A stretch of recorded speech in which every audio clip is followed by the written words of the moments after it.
জড়িত এবং সেই জন্যই আমরা দেখেছি যে বিগত 16 বছর যাবৎ সমাজের সব শ্রেণী পেশার মানুষের সাথে সাথে আমাদের কৃষক ভাইরাও কিভাবে অত্যাচার নির্যাতনের শিকার হয়েছে, কিভাবে কৃষিজাত পণ্য দ্রব্যের দাম মূল্য বৃদ্ধি হওয়ার ফলে কৃষকদেরকে বিভিন্ন সময় কষ্টের সম্মুখীন হতে হয়েছে। এবং সেই কারণে আমরা হিসাব প্রকাশ করে আমরা সিদ্ধান্ত নিয়েছি যে আগামী 12 তারিখে ইনশাআল্লাহ ধানের শীষ সরকার গঠন করে আল্লাহর মধ্যে আপনাদের সমর্থন নিয়ে এই মুহূর্তে যাদের কৃষি 10,000 পর্যন্ত আছে আমরা সেই কৃষির সুদ সহ ইনশাআল্লাহ করতে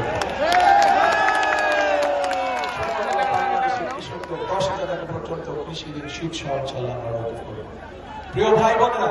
শুধু তাই নয়, এই এলাকার মানুষ স্বাভাবিকভাবে কষ্টে থাকার কারণে অনেক মানুষ আছে যারা বিভিন্ন সময় রেজিস্টার বিভিন্ন এনজিও থেকে ছোট ছোট ক্ষুদ্র ঋণ গ্রহণ করে থাকে না? অনেক মানুষ কিন্তু ছোট ছোট ঋণ গ্রহণ করেছে, ক্ষুদ্র ঋণ গ্রহণ করেছে তারা। আমরা সিদ্ধান্ত নিয়েছি যে ইনশাআল্লাহ 12 তারিখে আপনাদের সমর্থনে ধানের শীষ 13 তারিখে সরকার গঠনে সক্ষম হলে পরে ইনশাআল্লাহ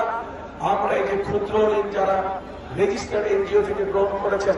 আমরা সরকারের পক্ষ থেকে এই ঋণ সেই এনজিও থেকে পরিশোধ করে দেব। আপনাদের পরিশোধ করার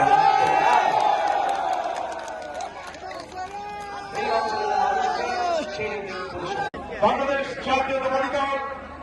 জাতীয় নির্বাহী কমিটির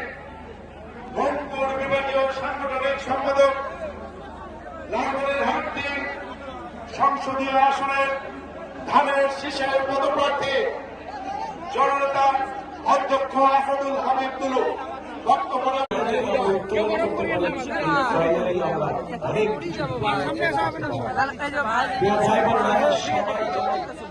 এই অঞ্চল হচ্ছে কৃষি প্রধান অঞ্চল।